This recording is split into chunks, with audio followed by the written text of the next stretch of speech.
నమస్తే సార్. నమస్తే. జగన్ దాడిలో ఒక అతన్ని గుర్తించినట్టు సమాచారం. సో రిమాండ్ రిపోర్ట్లో ఏమొచ్చి ఉంటుంది సార్? నిన్న ఎట్టకేలకు అరెస్ట్ చేశారు. అతని పేరు సతీష్, వేముల సతీష్. సో అతన్ని నిన్న అక్కడ మెట్రోపాలిటన్ మ్యాజిస్ట్రేట్ దగ్గరికి ప్రవేశపెట్టారు కోర్టులో. సో అతనికి 14 days రిమాండ్ విధించారు. అతన్ని నెల్లూరు సబ్ జైలుకి తీసుకెళ్లారు. అయితే దీనికి సంబంధించి రిమాండ్ రిపోర్ట్ కోర్టుకి పెట్టారు. మామూలుగా రిమాండ్ కేసు డైరీ అంటారు, దాన్ని రిమాండ్ రిపోర్ట్ అంటారు. అంటే అరెస్ట్ చేయకముందు ఒక కేసు నమోదు చేసిన వెంటనే ముందుగా ఎఫ్ఐఆర్ చేస్తారు. దాని తర్వాత ప్రాథమిక సాక్ష్యాధారాలను బట్టి వ్యక్తులను తీసుకొని వాళ్ళని విచారిస్తారు. వాళ్ళ దగ్గర కన్ఫెషన్ స్టేట్మెంట్ తీసుకుంటారు. సో కన్ఫెషన్ స్టేట్మెంట్ అంటే వాళ్ళ వాంగ్మూలం అన్నమాట, నేర అంగీకార వాంగ్మూలం, అంటే వాళ్ళు నేరం అంగీకరించారా లేదా. సో దాన్ని బట్టి వాళ్ళ మీద సెక్షన్స్ అవన్నీ కూడా ఆల్రెడీ ఎఫ్ఐఆర్లో ఉంటాయి కాబట్టి దీని అంతా పెట్టుకొని బేసిక్గా ఇప్పటివరకు ఏం జరిగింది, ఎలాంటి ఎంక్వైరీ చేశాము, ఇతను విచారిస్తే ఏం విషయాలు తెలిసాయి, ఇవన్నీ కూడా కోర్టుకి సబ్మిట్ చేయాలి. ఈ రిమాండ్ రిపోర్ట్ ఆధారంగానే కోర్టు ఇతనికి బెయిల్ ఇవ్వాలా, లేకపోతే జ్యుడిషియల్ కస్టడీకి ఇవ్వాలా, లేదా పోలీస్ కస్టడీ అడిగితే పోలీస్ కస్టడీకి ఇవ్వాలా, ఇవన్నీ కూడా కోర్టు నిర్ధారిస్తుంది. సో వీళ్ళు ఇప్పటికైతే ఇంకా కస్టడీకి వేయలేదు. కస్టడీ పిటిషన్ అంటారు, కస్టడీ పిటిషన్ అయితే నిన్న వేయలేదు. ఓన్లీ ఇతన్ని జ్యుడిషియల్ కస్టడీకి పెట్టమని రికమెండ్ చేశారు. ఈ క్రమంలో అందులో ఏముంది అన్నప్పుడు ఇతను వేముల సతీష్, అరౌండ్ 19 years.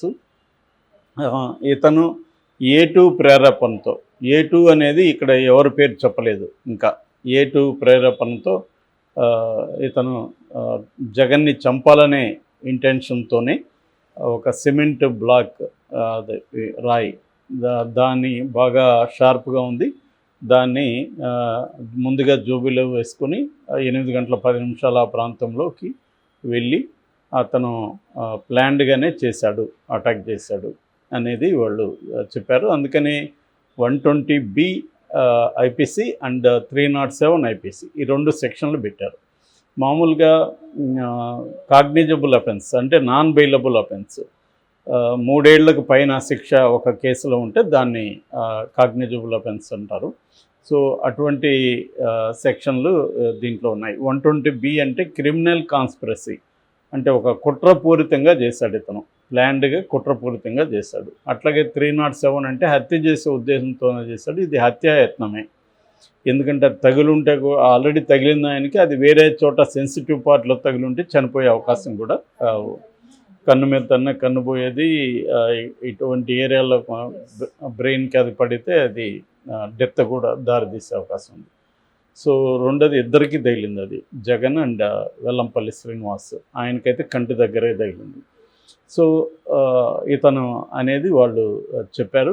అట్లాగే అతను బ్యాక్గ్రౌండ్ ఏంటి, అతను ఎవరు, ఈ డీటెయిల్స్ కూడా దాంట్లో చెప్పారు. అంటే క్లియర్గా జగన్ని చంపే ఉద్దేశంతోనే, అంటే మోటివ్ చంపే ఉద్దేశంతోనే ఈ కుట్రపూరితంగా ముందుగానే ప్లాన్డ్గా రాయి తీసుకొని వచ్చి చేశారు అనేది చెప్పారు. 14 రోజులు రిమాండ్కి ఇచ్చారు. అయితే ఈ కాంటెక్స్ట్లో ఇతని తరపున, సతీష్ తరపున అబ్దుల్ సలీం అని ఒక అడ్వకేట్ వాదించారు. ఆయన కూడా మీడియాతో మాట్లాడారు. ఆయన గతంలో కూడా కోడికత్తి కేసు అని పిలుస్తున్న సీను ఎవరైతే ఉన్నారో అతని తరపున కూడా అతను వాదించాడు గతంలో. సో అతని ఆర్గ్యుమెంట్ ఏంటంటే ఇతనికి జగన్కి ఏ రకమైన ఆస్తి గొడవలు ఇంకోటి లేవు.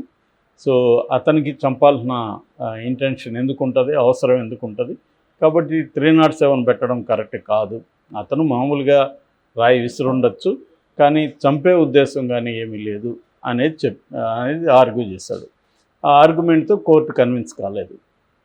ఎందుకంటే అది వెపన్గానే కోర్టు పరిగణిస్తుంది. ఎందుకంటే అది బాగా షార్ప్గా ఉండే ఒక స్టోను, దాంతో కొట్టినప్పుడు చనిపోతారు మనిషి. అది ఆ అబ్బాయికి తెలీదా, అతనికి 19 ఏళ్ళు. సో ఒక మనిషి మీద నేను రాయేస్తున్నానంటే దాని నాకు హత్య చేయాలని లేకపోవచ్చు. ఒక్కోసారి ఏం జరుగుతుందంటే, ఇప్పుడు నేను నీ మీద రాయేస్తాను, నాకు హత్య చేయాలని ఉండదు, నేను గాయపరచాలని ఉంటుంది, కానీ ఆ రాయి హత్యకు కూడా దారి. చాలాసార్లు మనకి క్రికెట్ బాల్తో చనిపోయిన వాళ్ళు ఉన్నారు, రకరకాల చిన్న చిన్న వస్తువులతో కూడా చనిపోయిన వాళ్ళు సంఘటనలు చాలా ఉన్నాయి. ఎందుకంటే అది కన్ను, తల ఇటువంటి ప్లేసెస్లకి తగిలినప్పుడు అది డేంజర్ ఉంటుంది. సో అందుకని కోర్టు పబ్లిక్ ప్రాసిక్యూటర్ వాదంతో ఏకీభవించింది, కానీ డిఫెన్స్ అడ్వకేట్ వాదంతో ఏకీభవించలేదు. ఇంకోటి కూడా జరిగింది, దీంట్లో ఇతను మైనర్ అని ముందు టాక్ వచ్చింది, కానీ పోలీసులు అన్ని సర్టిఫికేట్లు చివరికి హాస్పిటల్కి కూడా వెళ్ళారు. హాస్పిటల్లో కూడా ఇతను ఎక్కడైతే పుట్టాడో హాస్పిటల్ని కూడా వాళ్ళు పరిశీలించి ఆ రికార్డు కూడా తీసుకుని అవన్నీ కూడా కోర్టుకి సబ్మిట్ చేశారు. క్లియర్గా ఇతను మైనర్ కాదని తెలిసింది. ఆ వాదంతో కూడా కోర్టు ఏకీభవించింది. ఆ డాక్యుమెంట్స్ అంతా సబ్మిట్ చేశారు. సో ఇప్పుడు ఈ కేసులో ఇంకేం జరగచ్చు లీగల్గా అన్నప్పుడు, ఈ కేసులు ఏంటంటే ఇప్పుడు A1గా ఇతన్ని మాత్రం పెట్టారు. ఎందుకంటే రాయేసింది ఇతనే అనేది వాళ్ళు ప్రూవ్ చేస్తారు. ఆ ప్రూవ్ చేయడానికి సైంటిఫిక్గా కూడా వాళ్ళు ఒకటి వీడియో ఫుటేజ్ని, సీసీ ఫుటేజీ, ఈ వెహికల్కి కూడా బస్సు దగ్గర కూడా సీసీ కెమెరాలు ఉన్నాయి, దాని సీసీ ఫుటేజీ అంటే రాయి వచ్చిన ఇది. తర్వాత చాలామంది వీడియోలు తీశారు, దాదాపు ఒక 50-60 వీడియోల ఫుటేజ్ని చూశారు. దాంట్లో ఇతన్ని ఇన్వాల్వ్ చేసే విధంగా ఉన్న ఫుటేజ్ని కూడా వాళ్ళు సబ్మిట్ చేశారు. అట్లాగే CDR అంటారు, అంటే కాల్ డేటా రికార్డు, ఇతను ఎవరెవరితో మాట్లాడారో ఆ కాల్ డేటా రికార్డు కూడా కోర్టుకి సబ్మిట్ చేశారు. ఇంకొకటి ఏంటంటే సెల్ ఫోన్ టవర్ సిగ్నల్స్, దాన్ని బట్టి ఇతను ఏ ప్లేస్లో ఎక్కడ ఉన్నాడు అనేది ఇది కూడా చేశారు. సో అంటే సైంటిఫిక్గా అన్ని విషయాల్ని ఎస్టాబ్లిష్ చేస్తూ నిన్న వాళ్ళు కోర్టుకి సబ్మిట్ చేశారు. దానికి సంబంధించిన డాక్యుమెంట్స్ కూడా పెట్టారు. అయితే ఫర్దర్గా ఇంకొంత సైంటిఫిక్ చేయాల్సిన అవసరం ఉంది. కొంత ఫుటేజ్ని FSL అంటారు, FSL అంటే ఫోరెన్సిక్ సైన్స్ ల్యాబ్కి పంపించాము, అది కూడా రావాలి. సో ఇదంతా రావాలంటే ఇంకొంత మాకు టైం కావాలి. అందుకని ఇతన్ని జ్యుడిషియల్ కస్టడీ పెట్టండి, బయట ఉంటే ఇతను ఇన్ఫ్లుయెన్స్ చేసే అవకాశం ఉంది, పారిపోయే అవకాశం ఉంది అనేది వీళ్ళు సబ్మిట్ చేశారు. ఇదంతా రొటీన్గా ఎనీ కేసులో, ఇట్లాంటి కేసుల్లో రొటీన్గా జరిగేదే. జగన్ అనే ప్రత్యేకంగా ఏం లేదు, ఎవరి మీద హత్యాయత్నం జరిగినా రొటీన్గా ఇదే ప్రాసెస్ జరుగుతుంది. సో ఆ ప్రాసెస్లో అతను జైలుకి వెళ్ళాడు. ఇప్పుడు నెక్స్ట్ ఏంటంటే A2 ఎవరు అనే చర్చ వస్తుంది. యాక్చువల్గా మొన్నటి వరకు వేమూరి దుర్గారావు పేరు వినిపించింది, అతను ప్రోత్సహించాడని. ఇప్పుడేమో వేమూరి దుర్గారావు కొడుకే ఇతను అని చెప్తున్నారు, వేమూరి సతీష్. ఈ వేమూరి దుర్గారావు తెలుగుదేశంలో బాగా యాక్టివ్గా తిరుగుతున్నాడని, బోండా ఉమ్మకి సన్నిహితుడని చెప్తున్నారు. సాక్షిలో ఇతని ఫోటో, సతీష్ ఫోటో కూడా, అంటే బోండా ఉమ్మ పక్కన సతీష్ నిలబడి తీసుకున్న ఫోటో కూడా వేశారు. అది నిజంగానే ఫోటోనా లేకపోతే ఏమన్నా ఫోటోషాప్లో చేశారా అనేది కూడా ప్రూవ్ కావాల్సింది. ఏదేమైనా సాక్షులు వేశారు. కానీ మనం బోండా ఉమ్మ రియాక్షన్ చూస్తే సంథింగ్ ఫిష్ అని అయితే అనిపిస్తుంది. ఎందుకంటే ఫస్ట్ బోండా ఉమ్మ ఆ వీడియోలన్నీ ఇప్పుడు బయటకు వచ్చాయి. ఫస్ట్ ఏం చెప్తున్నాడంటే ఇది కావాలనే కోడికత్తి 2, ఇది కావాలనే రాయించుకున్నాడు జగన్ ఎలక్షన్లలో సింపతి కోసం అనేది బోండా ఉమ్మ చెప్పాడు. దాని తర్వాత ఏం మార్చాడంటే ఎవడో అక్కడ కుర్రాడు వేశాడు, వాడి ఇంటి పక్కన అన్న క్యాంటీన్ మూసేశారని కోపంతో వేశాడు అన్నాడు. దాని తర్వాత ఏమన్నాడు, వాడికి జెండా పట్టుకోవడానికి ఒక క్వార్టర్ బాటిల్ 300 రూపాయలు, వాళ్ళ మదర్కి ఒక 200 ఇస్తా ఉన్నారు, ఆ డబ్బులు ఇవ్వలేదు కాబట్టి వేశాడు అన్నాడు. సో దాని తర్వాత ఏమన్నాడు, నన్ను ఇరికిస్తూ ఉన్నారు, నన్ను కానీ ఏమన్నా ఇరికిస్తే మాత్రం నేను పోలీసులు అంతు చూస్తాను 4వ తేదీ తర్వాత అని కూడా బెదిరించాడు.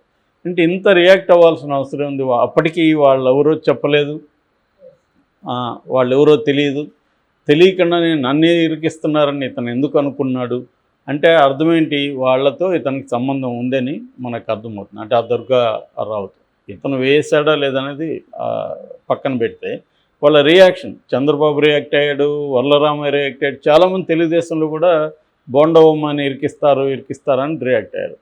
ఎట్లా ఇరికిస్తారు? ఏదో ఒక లింక్ లేకుండా ఎందుకు ఇరికిస్తారు? సో ఆ లింక్ ఏంటి, దుర్గారావు అనే అతను బోండా ఉమ్మ దగ్గర పనిచేస్తున్నాడు ఆఫీస్లో, అంతవరకు ఓకే.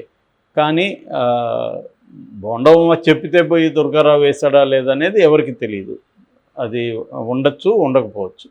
కానీ మామూలుగా అయితే అతని మీద జగన్ని హత్యాయత్నం చేయాలనుకుంటే ఈ పద్ధతి అయితే ఎవరు ఎంచుకోరు, బుర్రన్నోడెవడు. ఎందుకంటే ఒక రాయి వేస్తే చనిపోతారని గ్యారంటీ లేదు కదా, అతనికి తగులుతుందనే గ్యారంటీ లేదు ఫస్ట్ ఆఫ్ ఆల్. ఎందుకంటే ఎక్కడో బస్సులో ఉన్నాడు, వీళ్ళు ఎక్కడో కింద ఉన్నారు, ఒక రాయి వేసి హత్య చేయడానికి రాయి వేసాడంటే నమ్మశక్యంగా లేదు. సో అంటే ఇందాక నేను లీగల్గా వేరే ఉంటాయి, ఇది నేను కామన్ సెన్స్తో చెప్తున్నా. లీగల్గా నువ్వు హత్య చేయాలని వేసినా కొట్టాలని వేసినా అది హత్యాయత్నం కిందకే వస్తుంది. ఎందుకంటే అతను తగిలింటే చనిపోతాడు కాబట్టి అది హత్యాయత్నం లీగల్గా. కానీ మనం పొలిటికల్గా ఆలోచించినప్పుడు ఒక ముఖ్యమంత్రి స్థాయిని రాయేసి చంపేద్దాం అని ఎవరన్నా అనుకుంటారంటే అది అంతకంటే మూర్ఖత్వం ఉండదు. కాబట్టి బోండా ఉమ చెప్పాడా అంటే హత్యాయత్నం అయితే కాకపోవచ్చు, కానీ ఒక రాయేసి గొడవ చేద్దామని ఏమైనా అనుకున్నాడా తెలియదు. అట్లా కూడా మామూలుగా తెలివి ఉండేవాళ్ళు ఎవరు అనుకోరు, ఎందుకంటే రాయేస్తే జగన్కి అడ్వాంటేజ్ కానీ వీళ్ళకేం అడ్వాంటేజ్ ఉండదు. లేదు ఇంకొక కారణం ఉండొచ్చు, ఇతనికి సీరియస్ గాయం అయితే బస్సు యాత్ర ఆగిపోతుంది, అది ఉపయోగం మనకు అని కూడా అనుకోని ఉండొచ్చు. ఎలక్షన్ వరకు ఇతను బస్సు యాత్ర క్యాంపెయిన్లో పాల్గొనకపోతే జగన్ మనకు హెల్ప్ అవుతుంది అనే మోటివ్తో చేసుండొచ్చు. ఎందుకంటే అక్కడ పాజిబిలిటీ ఉంది. ఎందుకంటే జగన్కి బ్రహ్మాండమైన మైలేజ్ వస్తుంది మేమంతా సిద్ధంతో. ఒకవేళ జగన్ కానీ మనం కంటైన్ చేసేసి ఎలక్షన్ వరకు పోనీయకుండా హాస్పిటలైజ్ చేయగలిగితే మనకు మా అడ్వాంటేజ్ వస్తుంది అనేది కూడా అనుకొని ఉండొచ్చు. అప్పుడు ఇతనే ఎంచుకున్నాడని పుకార్లు పుట్టించవచ్చు అనే ఏమన్నా అనుకుని ఉంటే ఆ పాజిబిలిటీ ఉంది. అది జరిగిందా లేదని చెప్పలేము. ఏదేమైనా ఇప్పటికైతే బోండా ఉమాని కానీ ఎవరిని కానీ పెట్టలేదు కేసులు. కానీ ఏటు ఎందుకు ఖాళీగా వదిలేశారు అంటే పెట్టే అవకాశాలు అయితే ఉన్నాయి. దుర్గారావు అంటే వాళ్ళ నాన్న అని చెప్తున్నారు, ఆయన్ని పెట్టే అవకాశం ఉంది. ఇంకొక 6 మంది కూడా అదుపులో ఉన్నారని చెప్తున్నారు, పెట్టే అవకాశం అయితే కనిపిస్తుంది.